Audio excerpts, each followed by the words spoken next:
Hello students, good morning. Last की class में अपने ने देखा था कि गोसेन का द्वितीय नियम क्या होता है, समसीमांत उपयोगिता नियम, उसकी लिमिटेशंस देखी थी, इंपॉर्टेंस देखी थी। वो अपने दोनों नियम गोसेन के कंप्लीट हो चुके थे उसके साथ। आज अपने क्या देखेंगे? आज अपने देखेंगे कि बजट रेखा, आपने नाम सुना होगा बजट रेखा क्या होती है, उसके बारे में देखेंगे।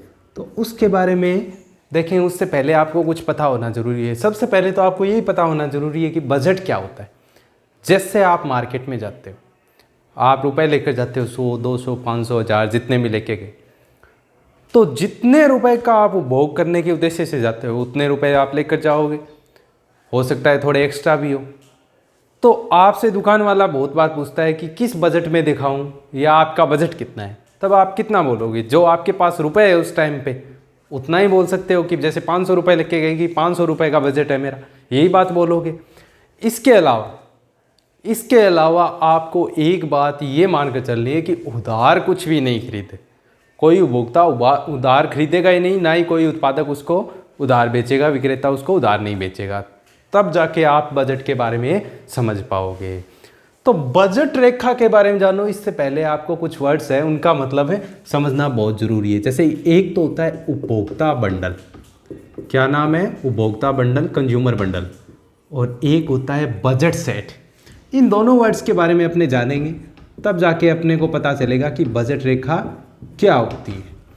तो सबसे पहले देखते हैं उपभोक्ता बंडल का क्या मतलब होता है। उपभोक्ता बंडल होता क्या है, इसके बारे में जानते हैं। चलो देखते हैं। जैसे कि अपने को कंपेयर करनी है, अपने को कंपेरेटिव स्टडी करनी है। बिना कंपेयर किए तो अपने कुछ कर ही नहीं पाएंगे, तुलना ही नहीं कर पाएंगे। उपभोक्ता दो वस्तुएं खरीद रहा है तब तो अपने को पता चल जाएगा। जैसे एक ही वस्तु खरीद रहा है तो तुलना कैसे करेंगे, कौन सी वस्तु खरीदेगा, कौन सी कम खरीदेगा, कौन सी ज़्यादा खरीदेगा, इसके बारे में कुछ पता ही नहीं चलेगा। और अपने को तो यही तुलना करनी है। तुलना करने के लिए आपको कम से कम ये मान के चलना पड़ेगा कि दो वस्तुएं तो है ही है। कम से कम कितनी वस्तुएं खरीदेगा उपभोक्ता? दो। तो देखते हैं कि उपभोक्ता दो वस्तुएं खरीदने जाएगा। जैसे कि मान लेते हैं उसके पास बजट कितने का है, उसके पास रुपए मनी कितनी है? 100 रुपये। जब वो दो वस्तुएं खरीदेगा तो दोनों वस्तुओं की कुछ न कुछ मात्राओं का उपभोग करेगा। उसके पास रुपए कितने माने अपने ने? 100। इसका मतलब उसका बजट कितना है? 100 रुपये। मतलब वो दोनों वस्तुओं पर कितना खर्च कर सकता है? 100 रुपये। अब वो कैसे खर्च करता है वो उस पर डिपेंड करता है। जिससे उसको ज़्यादा संतुष्टि मिलेगी उसकी ज़्यादा मात्रा का उपभोग करेगा, और जिससे उसको कम संतुष्टि मिलेगी उसकी कम मात्रा का उपभोग करेगा। अब ये देखते हैं कि जैसे आप वस्तु खरीदोगे तो दोनों वस्तुओं की कुछ न कुछ कीमत होगी। ये जैसे अपने पहली वस्तु की कीमत मान लेते हैं। पहली वस्तु की कीमत क्या मान लेते हैं अपने? P1 मान लेते हैं। पहली वस्तु की ये प्राइस हो गई। एक दूसरी भी वस्तु मैंने बोला था कि आप कम से कम कितनी वस्तुएं मानकर चलोगे? दो वस्तुएं। P2 क्या हो जाएगी? यहाँ पर दूसरी वस्तु की प्राइस हो जाएगी। P2 हो गई अपनी दूसरी वस्तु की कीमत। अब इन दोनों वस्तुओं की कुछ मात्राओं का उपभोग करेगा उपभोक्ता। तो पहली वस्तु की मात्रा को आप क्या मान लो? X। पहली वस्तु की मात्रा को आप क्या मान लो? X। और दूसरी वस्तु की मात्रा को आप मान लेना Y। पहली वस्तु की मात्रा है अपनी ये X हो गई, और दूसरी वस्तु की मात्रा हो गई अपनी Y। ये मात्रा हो गई। अब आप देखो कि दोनों वस्तुओं की कुछ मात्रा है, कुछ कीमत है। उपभोक्ता को उपभोग करना है, लेकिन वो उन दोनों वस्तुओं पर कुल मिलाकर कितने रुपए खर्च कर सकता है? 100 खर्च कर सकता है। अगर वो 100 से कम खर्च करेगा तो उसके पास कुछ रुपए बच जाएंगे, लेकिन ये चांस नहीं है कि वो 100 रुपए से ज़्यादा रुपयों का उपभोग कर ले। कैसे करेगा? 100 रुपये उधार अपने ने बोला है कि मानना ही नहीं कि उधार खरीदेगा या कोई बेचेगा। इसका मतलब ज़्यादा से ज़्यादा कितने रुपए का उपभोग, कितने रुपए की वस्तु खरीद सकता है? वो 100 रुपये की वस्तु की मात्रा खरीद सकता है, जितनी भी मात्रा आएगी। अब देखते हैं। जैसे अपने दोनों वस्तुओं की कीमत कुछ मान लेते हैं। जैसे कि अपने ने क्या किया? P1 मान ली। ये जैसे कितनी मान ली? 5 है। अपने ने P2 मान ली। ये अज्यूम कर लेते हैं जैसे कि 10 है। इसका मतलब पहली वस्तु की अगर 1 यूनिट खरीदेगा उपभोक्ता तो उसे कितने रुपए चुकाने पड़ेंगे? 5 रुपये। और दूसरी वस्तु की 1 यूनिट खरीदेगा, 1 इकाई खरीदेगा, तो उसे कितने रुपए चुकाने पड़ेंगे? 10 रुपये। ये क्या हो गई? वस्तु की कीमत हो गई, पहली वस्तु और दूसरी वस्तु की। अब अपनी तरफ से कुछ मात्रा मान लेते हैं कि कितनी मात्रा खरीद सकता है उपभोक्ता, वो देख लेते हैं। जैसे कि पहली वस्तु की मात्रा को मैंने क्या मानने के लिए बोला था? X। और दूसरी वस्तु की मात्रा को क्या मानने के लिए बोला था मैंने, y। x जैसे मैंने बोल दिया कि यहाँ पर 10 है, ये 10 क्या है, x का मतलब 10 इकाइयाँ खरीद रहा है पहली वस्तु की, और दूसरी वस्तु की मात्रा मैंने बोला था y मान लेना। जैसे कि मान लिया ये कितनी मात्रा खरीद रहा है, 5।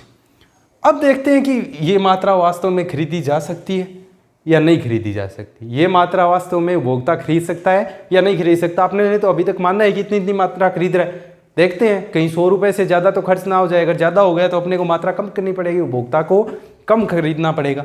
अब देखते हैं आपको पता कैसे चलेगा कि अपने ये देख लेते हैं पहली वस्तु पर जो किया गया खर्चा है वो कितना है, दूसरी वस्तु पर जो किया गया खर्चा है वो कितना है। अगर दोनों के खर्च को ऐड करके आप देखोगे और वो 100 रुपये या उससे कम है तब तक तो उपभोक्ता खरीद पाएगा, वरना नहीं खरीद पाएगा। 100 रुपये से ज़्यादा होने पे वो खरीद नहीं सकता क्योंकि उसके पास कितने रुपए हैं, केवल 100।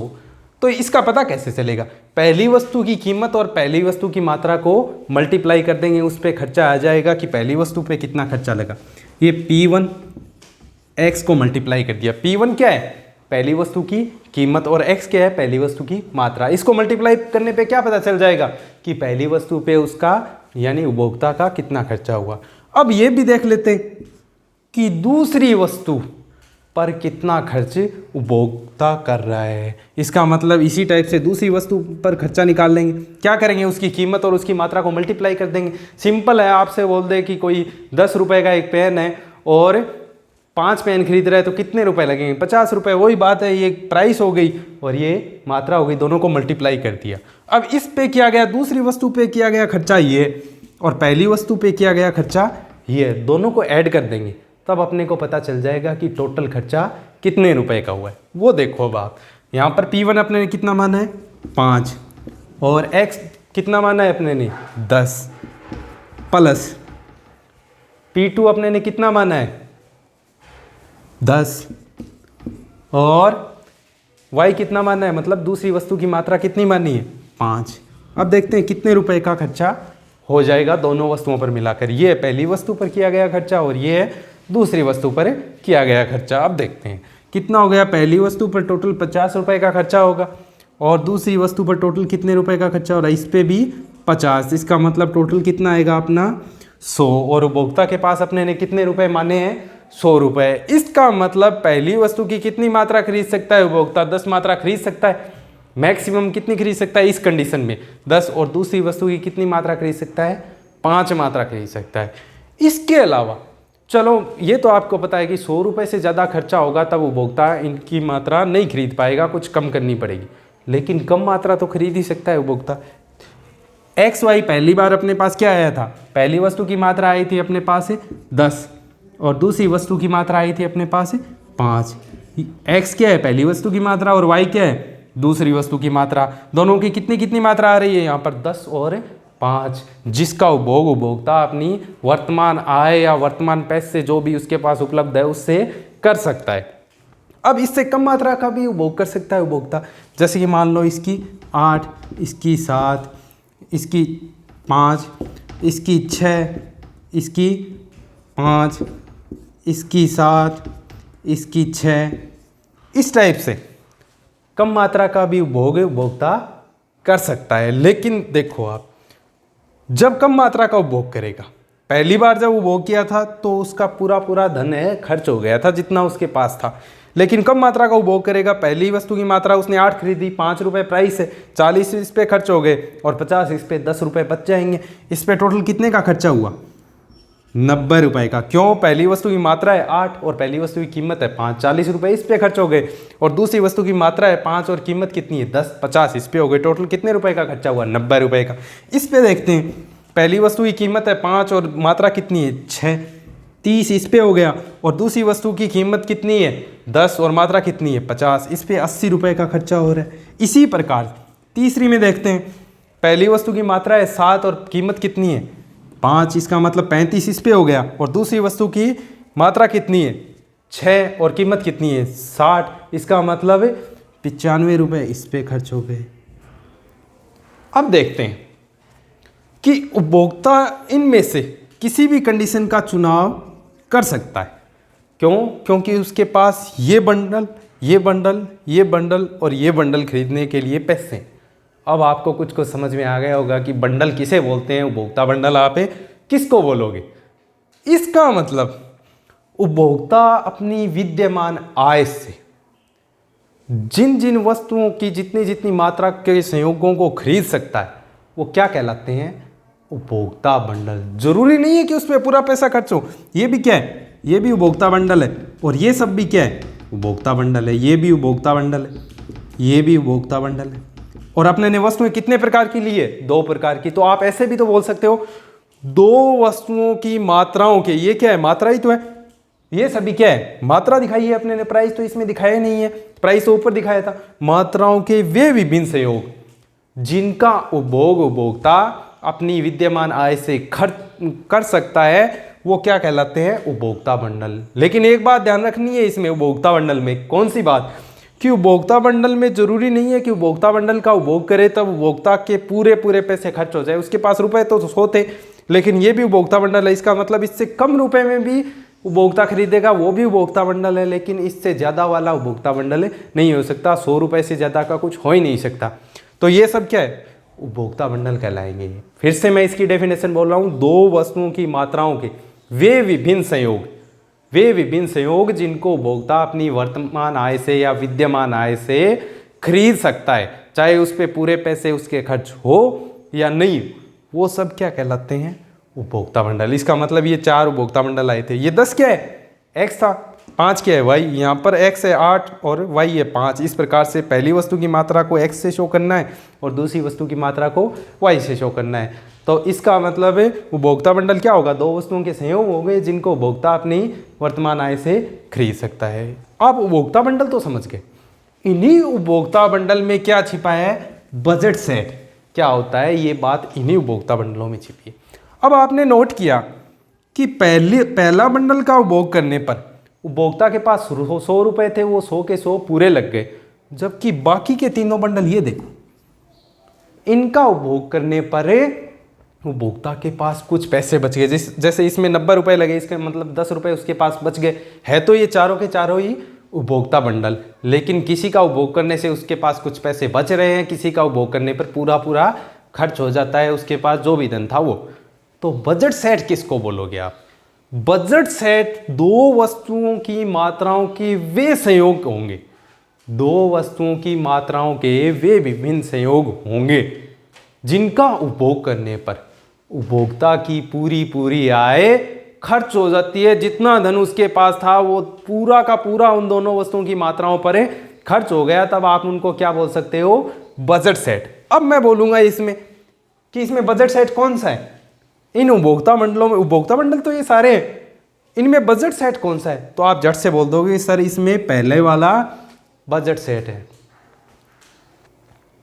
बजट सेट इनमें से कौन सा है, ये वाला, जहां पर x कितना है 10 और y कितना है 5। क्यों, क्योंकि यहां पर उपभोक्ता जब इस बंडल का उपभोग करेगा तो उसके पास 100 रुपए थे और वो पूरे के पूरे इन पे खर्च हो रहे हैं, जबकि इन पे बच रहे हैं। इसका मतलब इनमें से बजट सेट कौन सा होगा, सबसे पहले वाला 1 नंबर। इसको आप क्या बोल सकते हो, बजट सेट। अब आप एक बात सोचो कि ये बजट सेट है, ठीक है, लेकिन ये उपभोक्ता बंडल भी तो है, लेकिन ये उपभोक्ता बंडल भी तो है। तो इन दोनों में डिफरेंस क्या हुआ, मैंने पहले ही बताया था कि उपभोक्ता बंडल वो भी हो सकते हैं जिनका उपभोग करने पर उपभोक्ता के पास कुछ पैसे बच जाएं, लेकिन बजट सेट आप केवल उन्हीं संयोगों को बोलोगे जिनका उपभोग करने पर उपभोक्ता की पूरी आय है वो खर्च हो जाएगी। इसका मतलब जो बजट सेट बनेंगे वो उपभोक्ता बंडल तो जरूर होंगे, लेकिन सभी उपभोक्ता बंडल बजट सेट हो या ना हो इस बात की कोई गारंटी नहीं है। कैसे, आप देखो पहले वाला ये बजट सेट भी बना, उपभोक्ता बंडल भी था। ये वाला देखो उपभोक्ता बंडल है पर बजट सेट नहीं हुआ। क्यों नहीं हुआ, क्योंकि इसका उपभोग करने पर उपभोक्ता के पास पैसे बच गए। इसका मतलब साफ है कि सभी बजट सेट उपभोक्ता बंडल होंगे, लेकिन सभी उपभोक्ता बंडल बजट सेट से नहीं हो सकते। अब आप देखोगे बजट रेखा के बारे में अच्छे से समझ पाओगे। इसका मतलब आपने एक बात तो अच्छे से समझ ली कि बजट सेट्स का उपभोग करने पर उपभोक्ता के पास जितनी आय है वो पूरी की पूरी खर्च हो जाती है, जबकि उपभोक्ता बंडल की स्थिति में ऐसा होना जरूरी नहीं है। हो सकता है पूरी आय खर्च हो जाए, तब वो उपभोक्ता बंडल को आप क्या बोल दोगे, बजट सेट, और जिस पे पूरी खर्च नहीं हुई उसको केवल उपभोक्ता बंडल बोल सकते हो, बजट सेट आप नहीं बोल सकते। अब देखते इसका मतलब बजट सेट के लिए आप एक इक्वेशन बना सकते हो। जैसे मैंने बोला था पहली वस्तु पर किया गया खर्च है उसको क्या मान लोगे P1, और पहली वस्तु की मात्रा, पहली वस्तु की कीमत मान ली P1 और पहली वस्तु की मात्रा मान ली X, और ये क्या आ गया अपना पहली वस्तु पर किया गया खर्चा। ऐसे ही दूसरी वस्तु की कीमत मानी थी अपने ने P2 और दूसरी वस्तु की मात्रा मानी थी अपने ने Y। इसका मतलब ये क्या आ गया अपने पास दूसरी वस्तु पर किया गया खर्च। जब इन दोनों को मल्टीप्लाई किया कीमत और मात्रा को, तो उस पर किया गया कुल खर्च आ ही जाता है। अब अगर बजट सेट की कंडीशन है तब ये सिचुएशन कैसी बनेगी कि उसके पास जितना धन था उसके बराबर ही अगर वो पूरा पूरा धन खर्च कर दे इन दोनों संयोगों पर, तो इसका मतलब इसको आप क्या बोल सकते हो, बजट सेट। इसका मतलब बजट सेट का इक्वेशन क्या बन गया, यही अपना P1x plus P2y is equals to m। ये किसका इक्वेशन बन गया अपना बजट सेट्स का। अब आप बजट रेखा को बड़े ही आसानी से समझ पाओगे, लेकिन उससे पहले एक और छोटी सी बात बता देता हूँ। जैसे मान लो इस एग्जाम्पल में अपने ने क्या किया है, पहली वस्तु की कीमत थी ये और पहली दूसरी वस्तु की मात्राएं थी ये। अब अगर मान लो उपभोक्ता ये सोचे कि मेरे को पहली वस्तु की कुछ मात्रा ज़्यादा खरीदनी है, जैसे x अपने ने कितना माना था, x माना था 10। अब मैं बोल दूं कि उस उपभोक्ता को मात्रा खरीदनी है उसकी 12। कितनी मात्रा खरीदनी है उसकी 12। अब आपको एक बात पता चल जाएगी कि इसकी 12 मात्रा खरीद रहा है उपभोक्ता, उसके पास रुपए तो 100 ही है।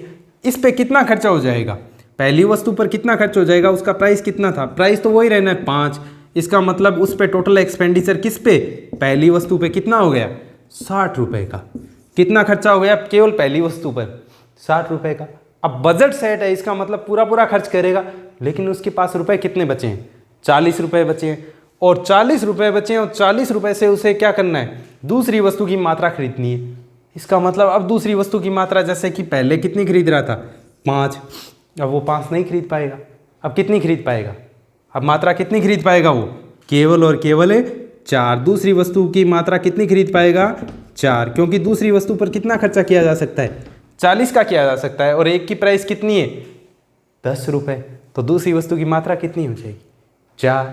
सीधी सी बात है, आपके पास रुपए 40 दूसरी वस्तु के लिए और एक इकाई की कीमत कितनी है दूसरी वस्तु की 10, तो आप कितनी मात्रा खरीदोगे 4। अब इससे एक बात स्पष्ट हो गई कि जब उपभोक्ता ने पहली वस्तु की मात्रा में वृद्धि की तब दूसरी वस्तु की मात्रा में कुछ कमी करनी पड़ गई। पहली वस्तु की मात्रा में वृद्धि की तो दूसरी वस्तु की मात्रा y से घटकर कितनी हो गई, y1 4 हो गई। मतलब तो एक बात और स्पष्ट है कि जब भी उपभोक्ता किसी एक वस्तु की मात्रा में वृद्धि करेगा, अपने को सब कुछ स्थिर मानकर चलना है। ये नहीं मानना कि उसकी कीमत घट गई, उपभोक्ता की इनकम बढ़ गई, कुछ भी ऐसा वैसा नहीं मानना है, सब कुछ स्थिर है। बस केवल वो मात्रा घटाना या बढ़ाना चाहता है। तो जैसे ही वो किसी एक वस्तु की मात्रा बढ़ाना चाहेगा, उसे दूसरी वस्तु की कुछ मात्रा में कमी करनी पड़ेगी, अर्थात दूसरी वस्तु की कुछ मात्रा का त्याग करना पड़ेगा। ये बात भी क्लियर है। क्यों, क्योंकि उसके पास रुपए तो उतने ही। आप मार्केट में जाके 2 वस्तुओं की मात्रा खरीद लिया आपने और पूरे रुपए। अब आप ये बोल दो कि पहली वस्तु की मात्रा मेरे को थोड़ी और दो, तो दुकान वाला आपको क्या बोलेगा कि और पैसे लाओ, और अपने ने ये माना है कि आपके पास पैसे उतने ही, तो दुकान वाला बोलेगा कि या तो आप एक काम करो, एक वस्तु की मात्रा कम कर दो, जिसकी बढ़ानी है उसकी बढ़ा लो। यही काम करेंगे। तो वही नियम यहाँ पर लागू हो रहा है कि जब भी उपभोक्ता एक वस्तु की मात्रा में वृद्धि करेगा, उसे दूसरी वस्तु की कुछ मात्रा का त्याग करना पड़ेगा। ये बात याद रखना, बजट लाइन में ये बात अपने काम आएगी। जैसे विभिन्न सेट हो सकते हैं, इसका मतलब जैसे अपने एक टेबल बनाते हैं, उससे आप और अच्छी तरह से इसको समझ जाओगे। एक टेबल के माध्यम से समझते हैं, फिर उसको ग्राफ में शो कर देंगे, जो कि अपनी बजट लाइन होगी, बजट रेखा होगी। जैसे कि मान लो अपने x और y मान लेते हैं। x y मैंने क्या बोला था, किसको मानना है, x मानना है पहली वस्तु की मात्रा को, और y किसको मानना है, दूसरी वस्तु की मात्रा को। जैसे आपने x मान लिया 1 और y मान लिया आपने ने 10। अब जैसे उपभोक्ता पहली वस्तु की मात्रा मतलब x बढ़ाएगा, तो उसे y में कमी करनी पड़ेगी। ये बात तो क्लियर है, अभी मैंने एग्जांपल से समझाया था। जैसे वो मान लो बढ़ाकर करना चाह रहा है 2, तो इसका मतलब y में कमी करनी पड़ेगी। y का मतलब दूसरी वस्तु की मात्रा में, जैसे उसकी मात्रा हो गई मान लो 1 के लिए 2 का त्याग करना पड़ रहा है, फिर से x की मात्रा बढ़ाएगा तो फिर से 2 इकाइयों का त्याग करना पड़ेगा, फिर से x की मात्रा बढ़ाएगा तो फिर से कितनी इकाइयों का त्याग करना पड़ेगा, 2 का। हर बार वो तो कीमत पे डिपेंड करता है। हो सकता है समान कीमत हो तो एक इकाई एक की घटाने पर दूसरी वस्तु की एक इकाई बढ़ेगी, लेकिन ये निश्चित नहीं है, वो तो डिपेंड करता है प्राइस पे। अपने को एक बार केवल इतना देखना है कि एक वस्तु की कुछ मात्रा बढ़ाने के लिए दूसरी वस्तु की कुछ मात्रा का त्याग करना ही करना पड़ेगा। और जिन पे पूरा पूरा खर्च हो जाता है उनको बोलते हैं बजट सेट। ये क्या है अपने बजट सेट, अपने ने ये माना है कि इन पे पूरा पूरा उपभोक्ता का धन है खर्च हो जाता है। तो इन बजट सेट से आप जो लाइन बनाओगे, जो रेखा बनाओगे इन बजट सेट की सहायता से, उस रेखा को आप क्या बोल दोगे? बजट रेखा। उस रेखा को आप क्या बोलोगे? बजट रेखा। इसका मतलब बजट रेखा क्या दर्शाती है? एक ऐसी रेखा होती है जो दो वस्तुओं की मात्राओं के वे विभिन्न संयोग दर्शाती है जिनका उपभोग करने पर उपभोक्ता का पूरा पूरा धन या उपभोक्ता की पूरी आय खर्च हो जाती है। तो इसी को अपने बजट रेखा में दर्शाते हैं। ये क्या है अपने पास? ये है अपने पास बजट सेट्स, और इन बजट सेट्स का ग्राफिकली प्रेजेंटेशन क्या कहलाएगा? बजट रेखा। तो अपने क्या करते हैं? एक ग्राफ बनाते हैं जिसमें दो एक्सिस ले लिए अपने ने, एक्स और वाई एक्सिस। एक पे ले लो पहली वस्तु की मात्रा और एक पे ले लो दूसरी वस्तु की मात्रा। अब आप देखेंगे पहला कॉम्बिनेशन अपना क्या था कि अगर पहली वस्तु की मात्रा 1 है तो वाई की कितनी थी? 10 थी।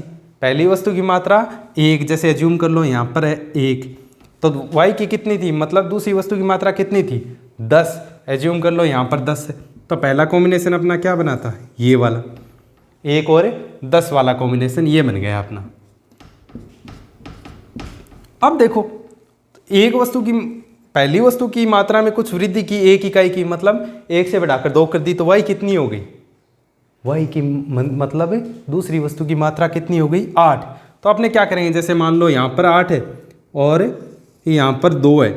एक्स वस्तु की मात्रा आपने ने कितनी कर दी? 2 कर दी, तो उसके लिए वाई की मात्रा में कुछ कमी करनी पड़ी। इसी प्रकार एक्स वस्तु की मात्रा कुछ और बढ़ा दो तो उसके लिए वाई का फिर से त्याग करना पड़ेगा।